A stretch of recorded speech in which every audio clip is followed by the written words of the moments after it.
awesome. I shared 2 weeks ago about how God's directed our path simply because we began by pursuing His presence. Everything began there. If you ever want to tell the story, you got to tell the story that way. It began, everything God's doing in us began by pursuing His presence. And I'm honestly awed by where this has led, because we are pursuing His presence right into His glory, and His glory is what we need if we're going to go into the nations. Now, I didn't plan that. We began by simply pursuing His presence. His presence releases the glory. It's leading us into the glory, deeper into the glory. And it's glory on us that we need to host the nations. And I'm on at that. And so our journey, in this journey, we landed up in Isaiah 61. So I want you to turn there with me. Isaiah 60, and we're going to begin in verse 1. We're going to read to about verse 4 or 5 this morning. We eventually are going to get through the whole chapter, but we're starting with these verses. Isaiah chapter 60, and we're going to read verses 1 to 5. So grab your Bibles, turn in your iPhones, wherever it is you have your Bible, and stand, and we're going to read that together.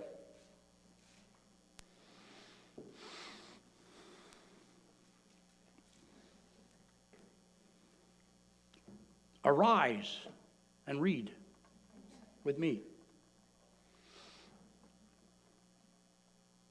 Arise, shine, for your light has come, and the glory of the Lord has risen upon you. For behold, darkness shall cover the earth, and thick darkness the peoples. But the Lord will arise upon you, and His glory will be seen upon you. And nations shall come to your light, and kings to the brightness of your rising. Can you imagine that? Wow.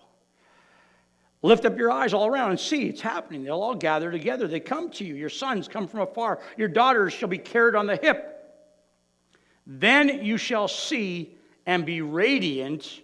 Your heart shall thrill and exult. I don't know what version you're reading, but I'm reading the English Standard Version. It says, your heart shall thrill and exult. As I said, we were in Belleville with Rosemary's parents. Her brother turned 40 the other day, and they had like 35, 40 guests. And so there's a lot of cars coming in. And so in the morning, her father asked me, we got a flashlight. How would you like to direct traffic out in the driveway tonight? And I'm sitting there going, yeah, these are the coldest days of the year. This is what I'm thinking. I didn't say anything. I'm going, this is the coldest. I'm going to have to put a toque on. It's going to wreck my hair. And I'm going to have to go upstairs because this is supposed to be a classy event. And I got to have to go do my hair again. I have to put a toque on. And so inside, I'm just kind of grumbling, It never came out. Can't I serve, the food, the hors d'oeuvres, go around with a tray and give me the good jobs, And so instead, I sat at the door there, in the front with my coat on, and they even had a vest for me and a flashlight. And then during the day, God just said, Dale, grow up. Grow up, you can do this, And the cars started coming in, and I started just going out there having fun with it, introduce myself, because these people I don't know, they're friends of Andrew's and all this. And then all of a sudden, after the second person came in, I thought, The next car came in. I go to the door, and I'm walking behind them. Glory of God fall on them. Glory of God. I invited the glory of God to rest on every guest that came in that house that night. All of a sudden, I got this divine idea. Invite the glory of God to fall on the guests. You're the first one to see them. And so in the dark and in the cold with my flashlight, I invited the glory of God to come and arise upon them. Most of them aren't Christians, of course. And it was awesome, and it was a great fellowship time. There was a lot of joy. It was just a really neat evening. But arise, shine, I was saying, glory come. Not out loud, of course. But anyways, you can be seated. It was kind of fun to do that and turn that whole aspect of, any situation into a great time. And actually, it was amazing. I got to know people in the party. By the time I came in, we're old friends, It was pretty fun. So what's this passage about for us? I've been looking at that for a few weeks. Let me just do a little highlight before we jump into the new today. What's this all about? Why is this important for us? And it's important because Isaiah 60 is a now word. You know, it's a now word, in spite of what people who write the Bible put above each chapter, you know, and it leads you away from what it's saying. It is a now word. And arise, shine, for your light has come. And the glory of the Lord, say it. A few of you believe that. And the glory of the Lord has risen upon you. So if you're going to get anything from this chapter for yourself beyond a hope for the end days, then you're going to have to understand that he has come, not will come. The light has come.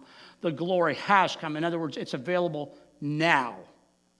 There's light now. The glory is now. And I don't want to hear people saying this anymore, you know, that we're just so excited about the glory of God that's almost here. If you say it to me, I'm going to turn around and walk away. Because that's not even biblically correct. It's here now. The light is here. The glory is here now. In our BSSM school a year and a half ago, we were talking about revival, and Bill Johnson has said, revival, if God's coming is revival, it doesn't matter how big it is. He said an apple that's this big is still an apple. So revival that's even small is still revival. And so there's been a real move of God here for a couple of years, and it's, you know, small, yes, but it's still a revival spirit. And so the next week after talking about that, she's not here today, but Lee's brought me this tiny little apple. I mean, it was about this big. And she said, see, revival's here. So I sat on my desk for as long as it would last. Last week, she brought me a big apple and said, it's getting bigger. And so I left it on my desk the other day, and then I got so hungry, I ate it. I was so hungry, and it was sitting there looking so good. I ate my revival apple. That's like having your cake and eating it too. So I ate the revival apple. Uh-oh, she's not here to hear that. I was hungry. It's like David going into the temple and eating the showbread, you know. He was so hungry. I ate my revival apple. So it's a now word. So don't go talk about revival being... The only reason revival's coming tomorrow is because you're not going after it today. There's the only reason you are not having revival now in your life is because you're not going after it today. This whole thing began because of promises. God's been speaking promises over this city for years and years and years and years and years about revival, about the glory of God coming to the city and going through the streets like the water over the fall. I mean, he's been saying it. Finally, it's time to go, all right, you want it to come, let's take it. And if every one of us in this room would go after us like crazy, I mean, we would have revival in a big way. We'd have not just an apple, we'd have a bushel of revival if every person went after it and didn't just watch to see what's happening with it. And so it's a now. I want you to understand it's a now. And what God's going to promise, what you're going to see even today in this chapter, it's now. It's for you.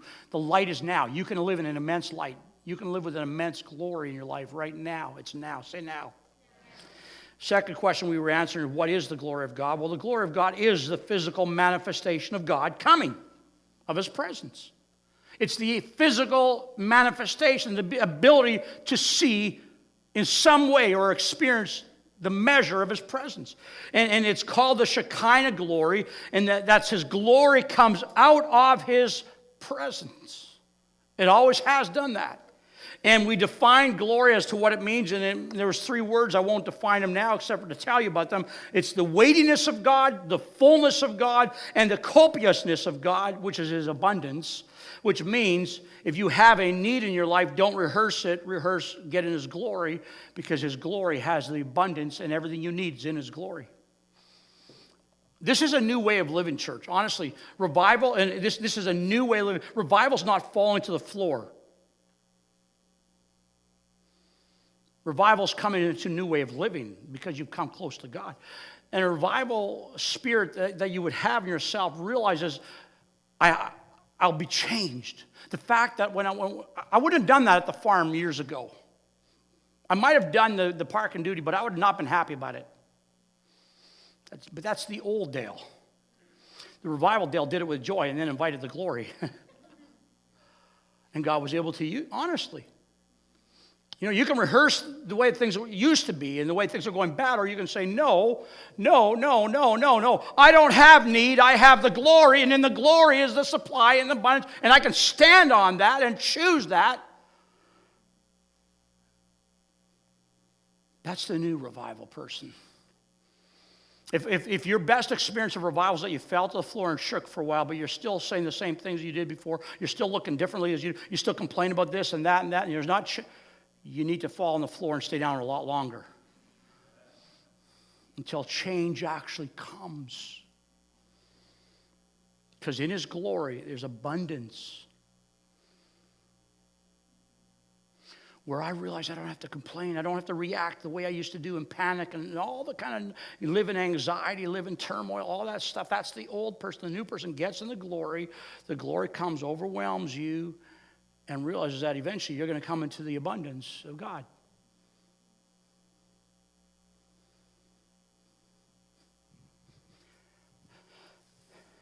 The big question then that we're answering for the rest of this chapter is this. Okay, sounds good. How will His glory then be revealed? What will we see when His glory comes? What is the nature of His glory? What kind of physical manifestations are there of His glory that you could actually give evidence to? How can His glory be evidenced in you when it does arise upon you? These are kind of questions that we're wanting to answer. So let me rehearse a couple, revisit, I should say, a couple that we've already done. First of all, the glory can be seen. It's not just this nebulous kind of spiritual thing or term. It's a tangible experience that you can experience. His presence can be, it's tangible. It can be sensed. It can be felt. I'm not saying you have this all the time, but His glory can actually be experienced because it's the physical manifestation of God's presence. And because it's that, you know what? Something about the atmosphere in the room gets charged and gets electrified when all of a sudden the glory just drops and everybody knows it's there. How many have experienced that? You just know that God's glory is in the house. You know that. There's just not a question in your mind. It changes the dynamics of what's going on in the room. His glory just descends upon you. And sometimes, yes, you will actually see a cloud in the room. Sometimes you will see pillars of color. Some people have had experiences that have been huge as far as the glory of God. I mean, the manifestations have been really different, but there can be 1,000 people in a room, and every one of them goes, the glory just showed up. I mean, His glory was always there, but there was just a release. You know what I'm talking about? His glory is not just a term of like honor. It's actually something that can be seen and recognized, and is tangible in a corporate sense. But even personally, when the glory of God comes on you and rests on you, the glory that comes on you is actually recognizable to other people as it's on you. Not just because you're shaking on the ground, or not just, but there's some actual tangible evidence. Matter of fact, Jesus said, this light, this glory cannot be hidden any more than a city on a hill can be hidden. When the glory of God comes on you personally, you cannot hide that. I mean, people may not look at you and go, well, that's the glory of God. They may not know that's what it is, but there's something about you that they're going to go, wow.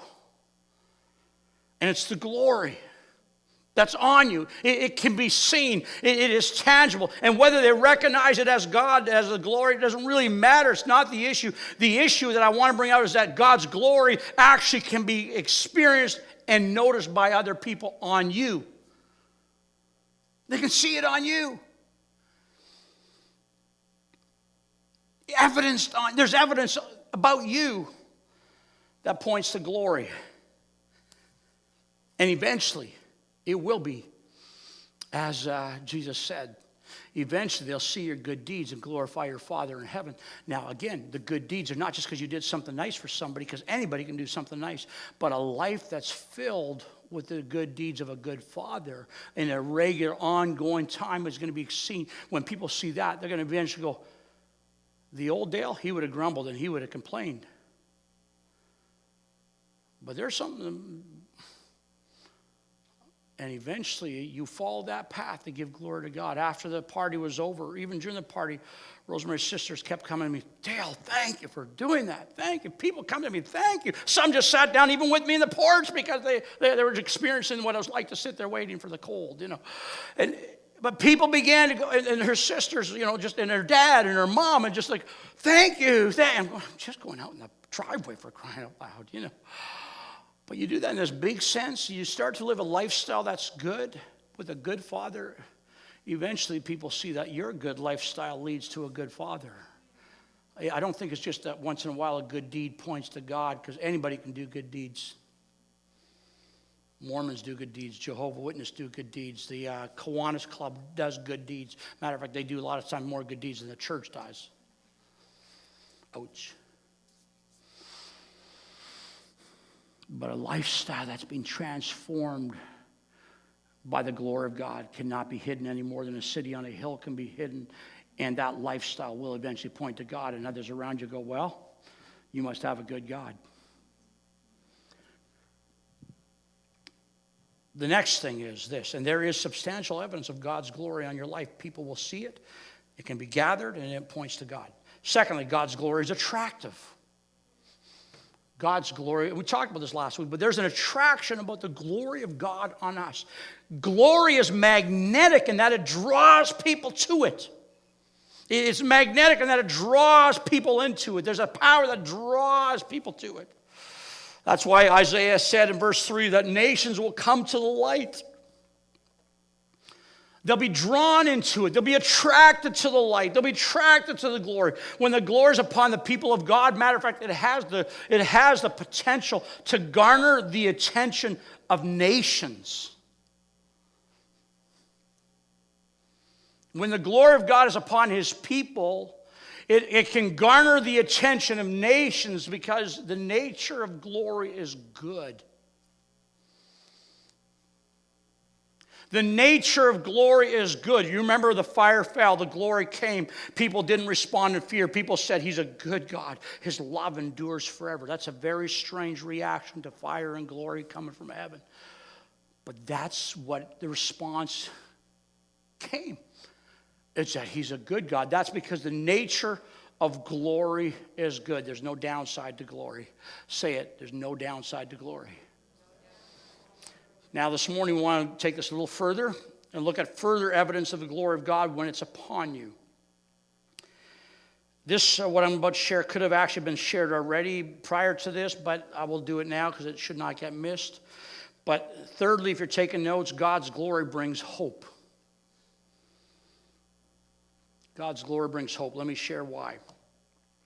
One of the reasons that God's glory is so attractive is because it brings hope in dark and desperate times and places.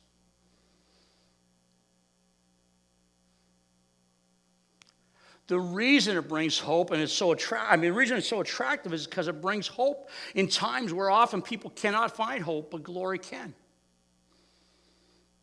It offers hopes when things or situations around should not offer hope. You know, when there's circumstances going to hell in a handbasket, you still have hope. Why? Because glory brings hope.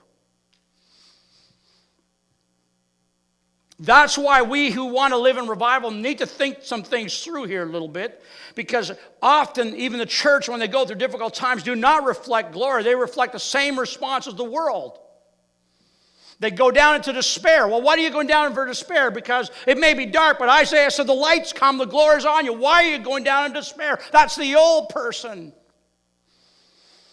And I'm not talking about the person before they got saved. I'm talking about the person who was not really revived yet. The old person rehearses the bad stuff and forgets to bless the Lord, oh my soul, and bless it.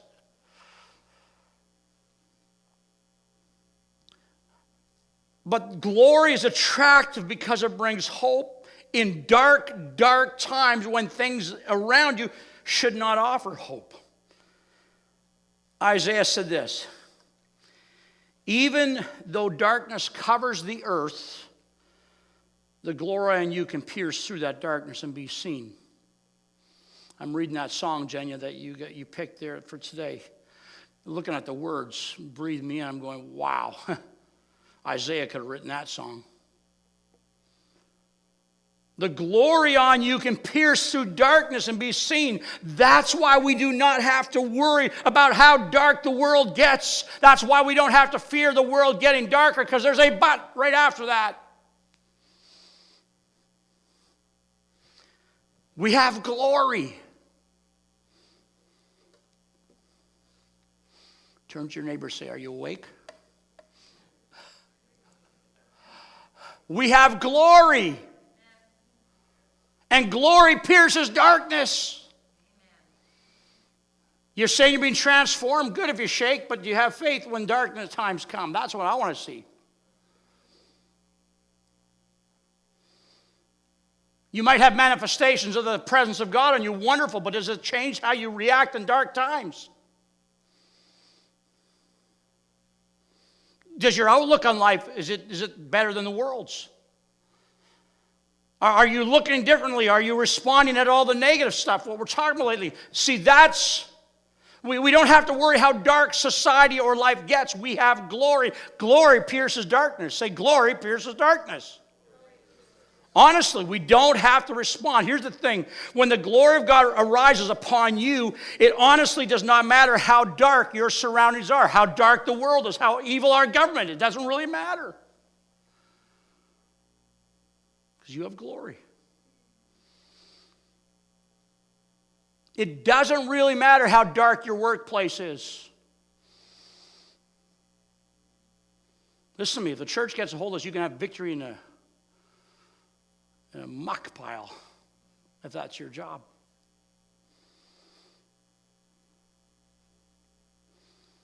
Thinking about, I forget what prisoner it was. He was a preacher and put in prison in jail in China for years and years and years, and they gave him a job of standing right in the latrine and shoveling it out. And that's where he went for hours and hours every day and grew in God.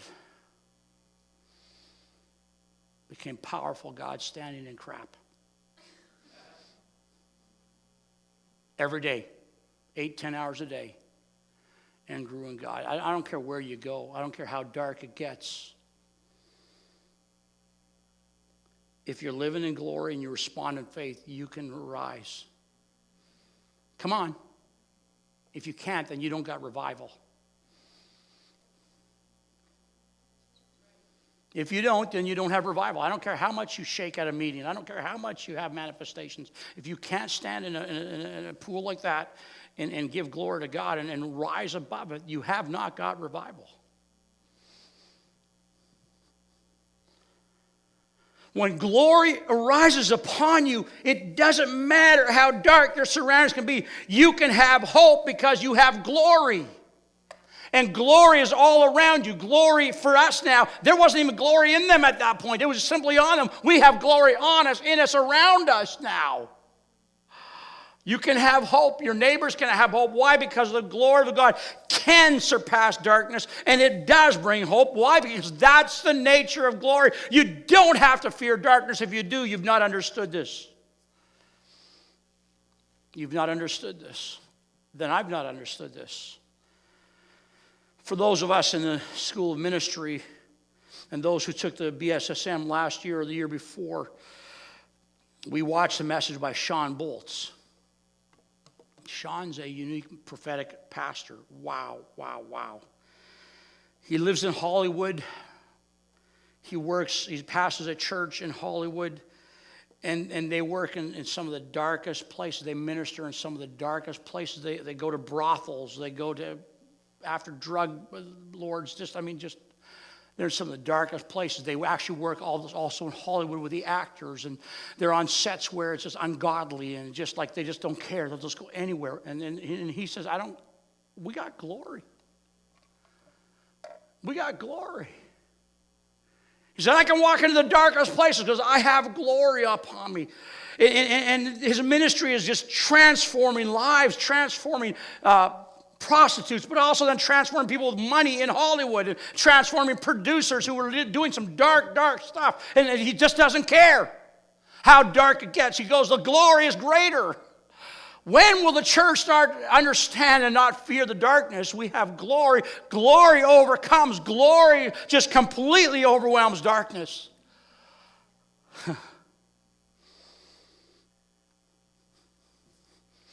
Some of you are shaking your head because you're not so sure you can believe this. It's kind of like you're half believing it, but you're just, yeah, but I like to complain a little bit. I am looking for a transformed church where people don't just have experiences of presence, they live it. They live it. It changes them.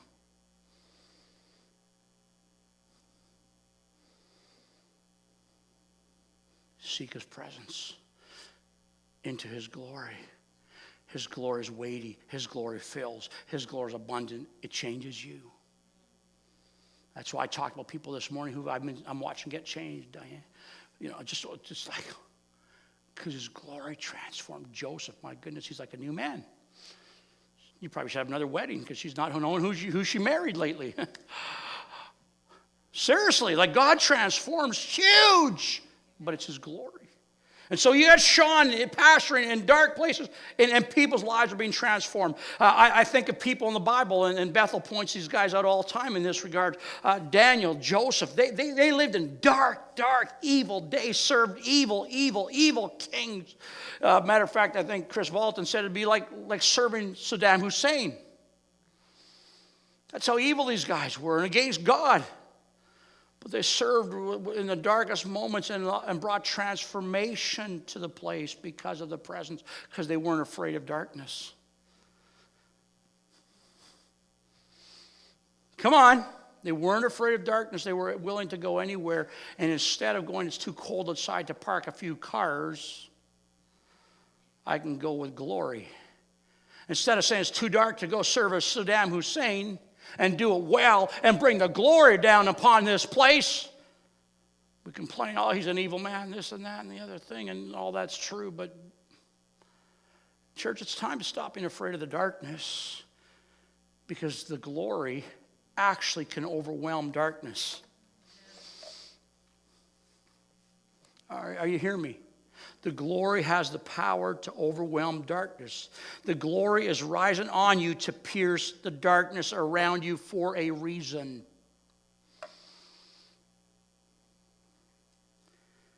The glory has power to overcome and overwhelm darkness. Now watch this. The glory of God is not just meant for church.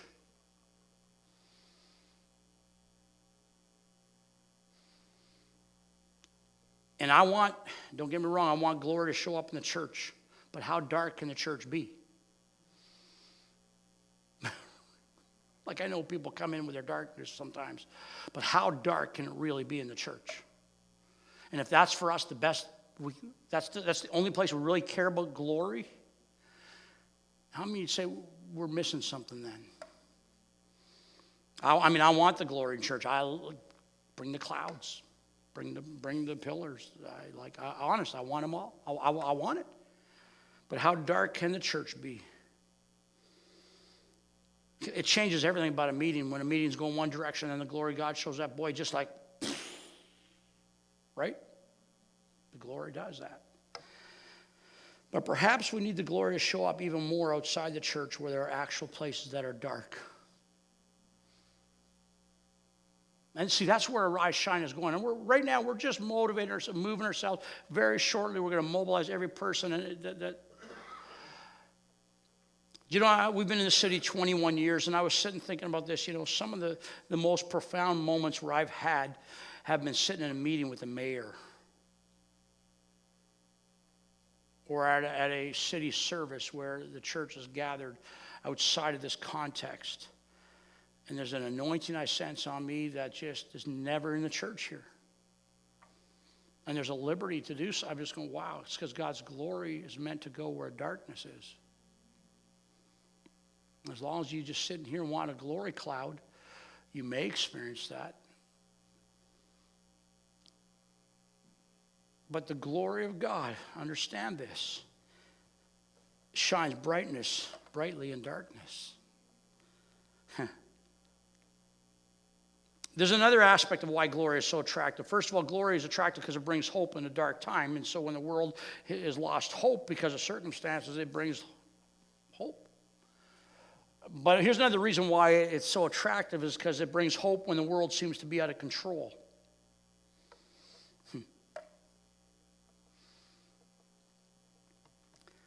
Isaiah said this, and I want you guys to catch this. And I don't think he was in depression. He said, for behold, darkness shall, in other words, will cover the earth. Behold, darkness will cover the earth. Man, Isaiah, you need to have a little bit of a party. You need to get a better perspective on this world, on this life. He said, though darkness shall, in other words, it will cover the earth. He didn't say if it covers the earth, or sometimes it might cover the earth, but have you ever come into a place where it covers the earth? No, he said it will, it shall, it's going to do it. Thick darkness is going to come over the land. It will. It will. There's going to be dark days. There will. Now, here's the difference. There's a lot of people go that and go, see, the church needs to just crawl into a hole and just hide and wait. We just need to crawl into a hole and hide and wait, and we need to go in the bushes and live off the land because it's going to get dark, and we should probably then just go ahead and get off the hydro lines, just get everything, because it's going to get so dark we got to go hide in the bush. We'll kill our animals, we'll grow our food, we'll just hide from the world, we'll just hide from the darkness. Because he said it's going to be dark, it's going to get dark.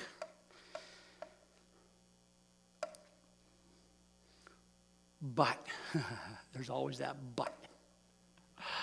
But the Lord will arise upon you with his glory, and the darkness will not overcome you. But watch this, the darkness will be the context in which the glory shines brilliantly. And the darkness will be the backdrop to the glory, which will make it noticeable.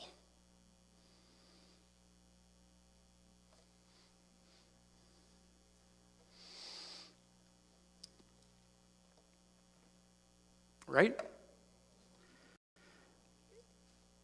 When you start to live that way, when I start to live this way, that's when you'll know revival's really here and the apple's getting bigger.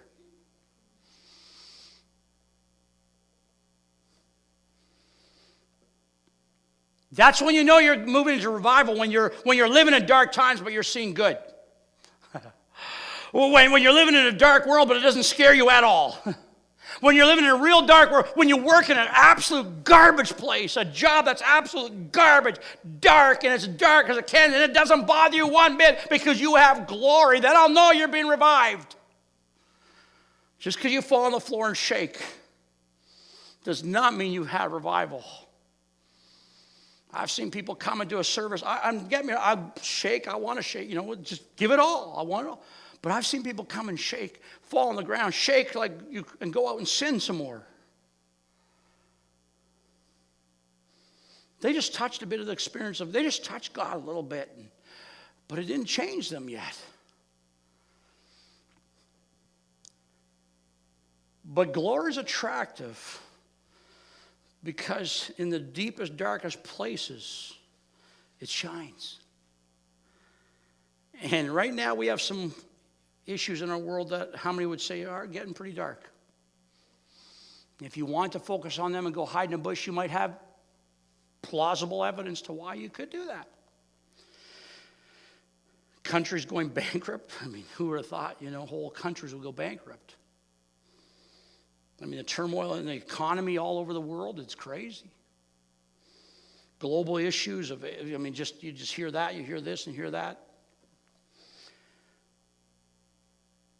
Bill Johnson says he stopped watching the news. He said, you go ahead, you watch if you want, but I don't. And he goes, just because it's just all discouraging. Because, yeah, the world's dark, but I have glory. Now, we canceled our cable, so half the time I don't even know what's going on in the world. I try. But we have global issues all over the place that could scare you and cause you to go in fear. I mean, ISIS is a huge evil issue in the world. Our dollar plunging like that is just, wow, haven't seen that for a lot of years. Gas prices are right now so cheap and everybody's going, that's wonderful, except for you also hear other people going, where's it leading? Where's it leading? We're afraid of where it's leading. And so I hear it in the gym. I hear these guys talking all the time, Where's it all leading? And they're afraid. I mean, we have a lot of global issues that could cause you to be afraid, and instead of, enjoying the glory,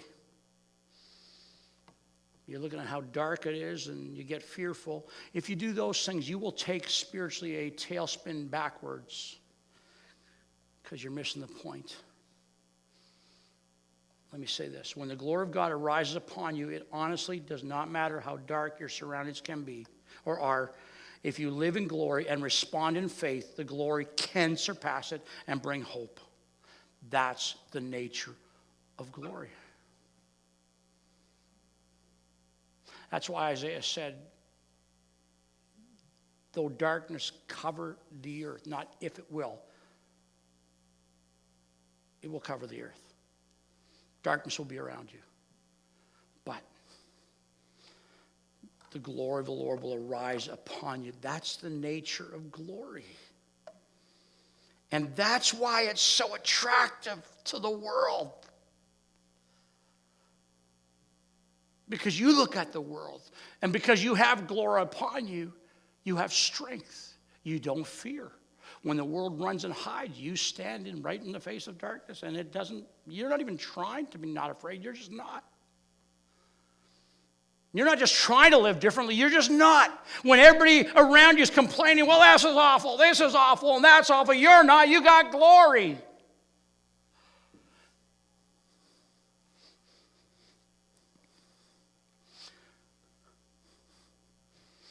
Look at your neighbor and say, do you believe that?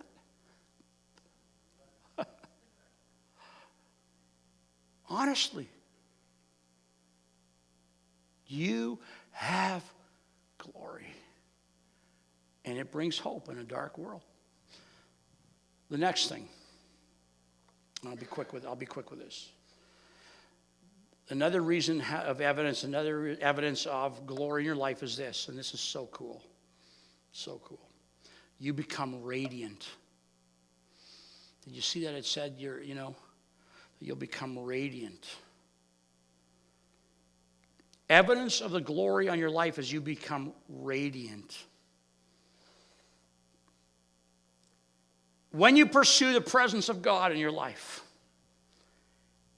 and it leads you into His glory rests on you, and something amazing happens in the process. Obviously, we heard that God's presence brings blessing in your life, right? It does. You pursue God's presence 100%. Be prepared for blessing. If you will pursue the presence of God, both personally and with us corporately, you will walk into blessing. You will. But it's even more than that. You go, more? Wow. When you pursue His presence as your number one priority, you get into His glory, and when His glory rests on you, God takes your life and He makes it radiant. He makes your life radiant. Radiant. He makes you to shine.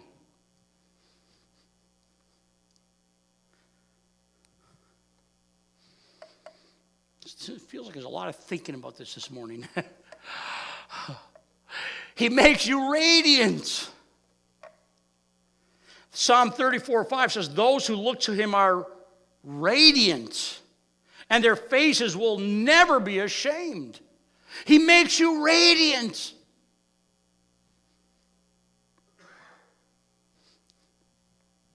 It's incredible. Those who pursue God, those who go after Him, the psalmist said, those who look to Him, those who put their face towards Him, it's pretty cool. It's like He's shining, and as you look to Him, it gets on you. And you start shining like Him. You see what I'm saying? You look to Him. Jenya, that turn your eyes on Jesus the other day, that was absolutely incredible. We should do that. Those who look to Him. See, he's looking to you, and He's radiating on you, and as you do, He gets on you, and those who look to Him become radiant.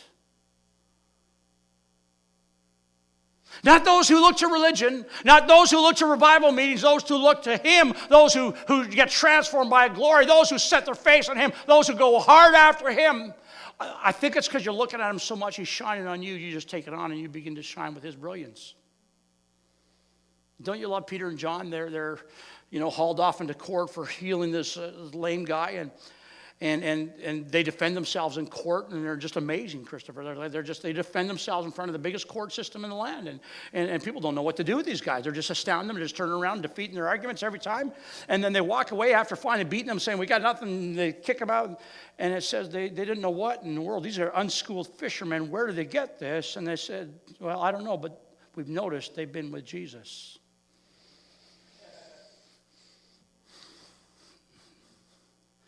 They noticed these men who were unschooled were radiant in the courtroom. And somebody finally said, "They're unschooled. They're fishermen. They stink. They don't got education. These guys know nothing." And someone said, "Yeah, I don't know, but they've been with Jesus." That's all they could come up with at the end of the day. They didn't train like the Pharisees. They didn't train like the Sadducees. They didn't train like anybody. They're fishermen. The biggest thing they do is pull in a bunch of fish, smelly, stinky fish. And then someone said, "Yeah, but they've been with Jesus." It actually says that, and they noticed that the only thing they could say about these guys is they've been with Jesus. Psalm 34 says, "Those who look to him are radiant." Could it be because that what you look at is that what gets on you? That what you pursue, is that what you become? That what you go after, is that what you receive? You go after glory, glory gets on you, and you become radiant. And it's noticeable, remember? It's not just that it's a spiritual term that you have to tell people, "Oh yeah, I got a glory. Oh yeah, I got glory. Oh yeah, I got glory." No, it's noticeable, it's radiant. People around you start going, "I don't know what's with Natalie, but she's sure looking like she's shining. Wow, did she just get married?" What is it that those who look to him, those who pursue his presence, not only get blessed, but they get radiant? How many say that's pretty cool? You meet somebody, don't you just like to be around them? You don't even know why. Well, I like to be around that person, not because they're important, not because, but they just, when I'm with them, I feel good. When I'm with them, I don't know, something about them is just really neat. They just seem to garner everybody's attention. What is it? They're not trying to hog attention. There's a radiance about that person.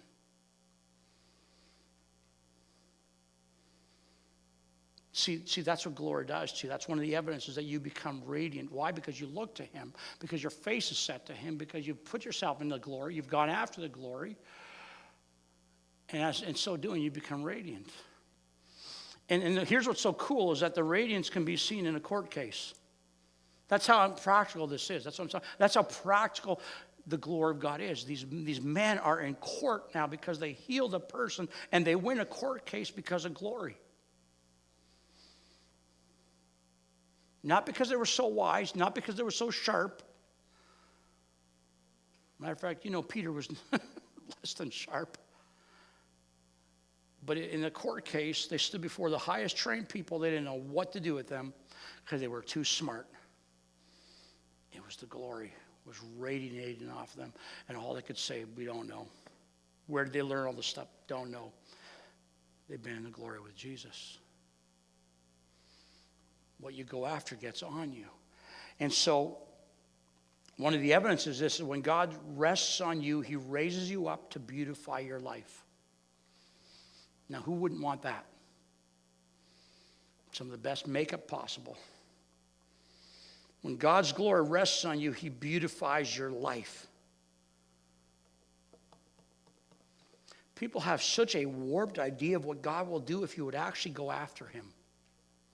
If you radically pursued his presence, if you radically pursue, there's this fear that if I go after God, I won't have time for myself. If I go after God, I won't be able to do all the good things I want to do. If I go after God, he won't let me do this. If I go after God, I can't he's going to want me to do this and want me. And if I go after God, all this garbage about what will happen if you go after God.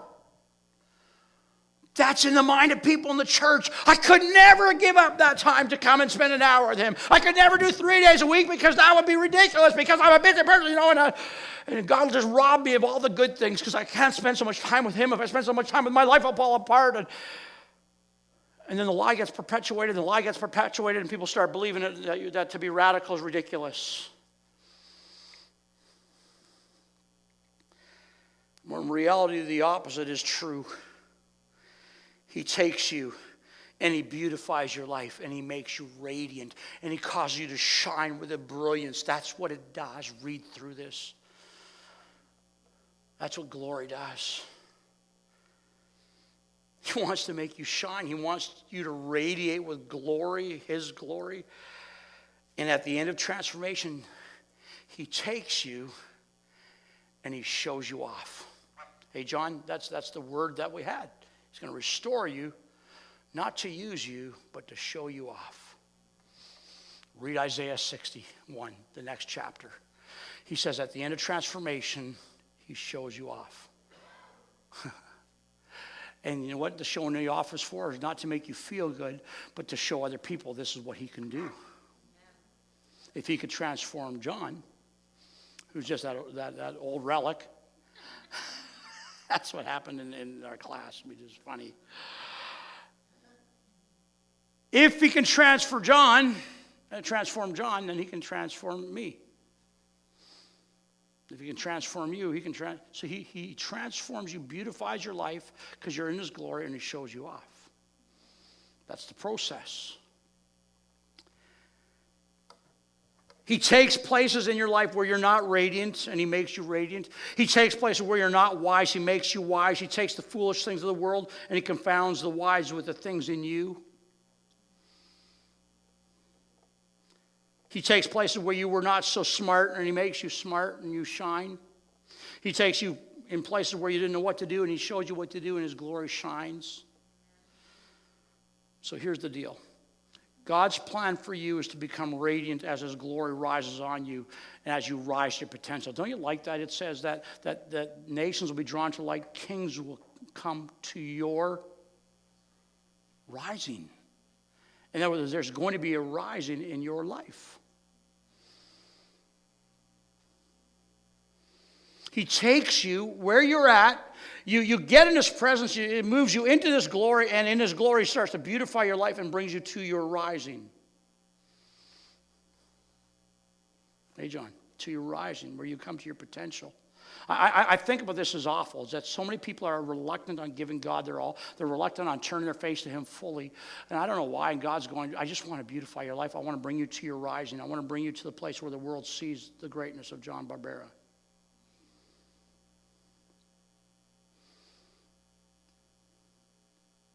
And we fight him.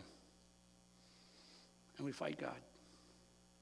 Well, God, this is the time of my life when I just can't, do that. I'm not saying about John, but others. We often say it, but God, I can't do it. God, I can't do that. God, I can't do this. I can't do that. And I need my beauty sleep, God, I couldn't get up that early to pray. He's going, I just want to beautify your life. I want you to be radiant. Now, I'm going to end with this. The next part of that verse says this. It says, your heart shall thrill and exult. I love that. Your heart's going to increase. The capacity of your heart is going to get larger.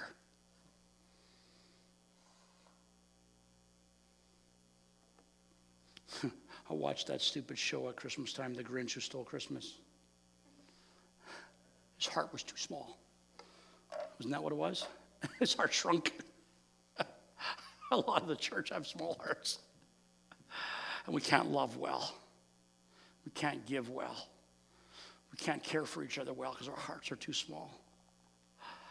But it says your heart will thrill and exalt. That means to grow. It means to expand. It means to increase.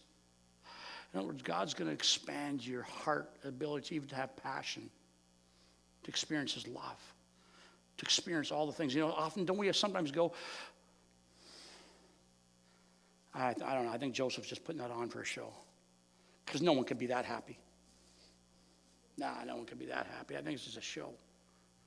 No. But secretly they're going, I don't know, how can I get that? Because inside you can't love. You don't even feel like I could love. You don't feel the love of God. You just feel like dry. You feel cold. You just don't, it's like your heart feels like the Grinch. Just a tiny little heart. And you can't feel emotions about God. You can't get excited in worship. You can't really truly feel his presence. God says, it's okay. It's okay. Just go after my presence. I'll show up. Go after my glory. And your heart's going to start to expand. It's going to start to grow. It's going to start to reach. It's going to get big, big, big to the point of you're almost going to go, it's going to explode in a good way.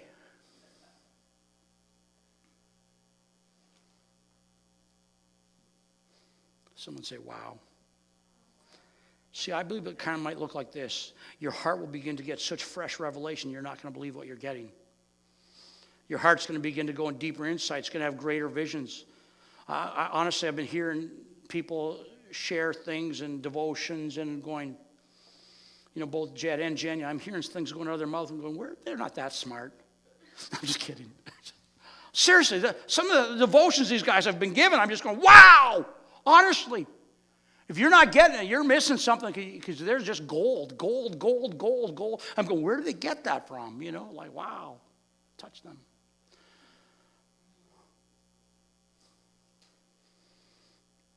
Hearts are expanding. Come on, hearts are expanding. People are going, there's just such revelation going on there. Why? Because their hearts are expanding. He promised it in the glory. Your heart would exalt and would thrill and exalt. You're going to come into new revelation, fresh things, fresh bread. Honest to goodness, it's just like so incredible. Greater visions, direction, new ideas, fresh creativity, better relationships, better. Who in the world would say that's not worth pursuing? Those who look to him will be radiant. He makes his people radiant. When you see somebody like that, the passion and the compassion in their hearts, you go, wow. That's not even put on, that's genuine. Guess what? They've been in the glory and their hearts grew. They've been in the glory and their hearts grew. Listen, it still happens today. It still happens today. This is not just for future Israel. Sure, it's for future Israel, but it's also for us today. Your hearts will begin to expand in ways that you've longed for. You'll be restored to some of the deepest passions of an Abba Father, of a good Father, and it will grow and grow and grow. One last thing, just gonna tease you with a little bit. I'm not going to go there, and then we're going to close. Jenny and Jed are going to come. But one of the reasons why you'll seem to be so radiant is that abundance will be turned to you. It'll be the abundance of the earth will be focused on coming to you.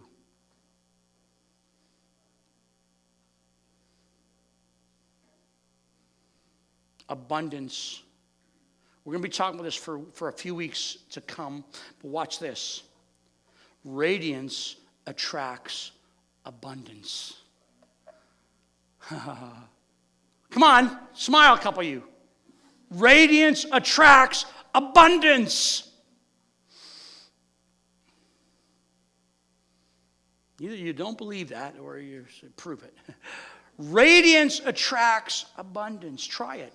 Try it. Pursue his presence with everything you have. Go after his presence. I'm talking about really go after it. Not just a little bit here and there, but make it your number one thing all day long. Invite the Lord. Everywhere you go, invite his presence. Start early in the morning. Come to the house of his presence every time you possibly can. Don't make excuses. Just do it. Try it. And watch radiance come on your life as you get into the glory. And watch your heart begin to grow and expand. How many want an expanded heart? It can happen. It's there. It's promised. I say that just as poverty attracts more poverty, radiance attracts more abundance in your life. I'm talking about abundance, everything, including wealth.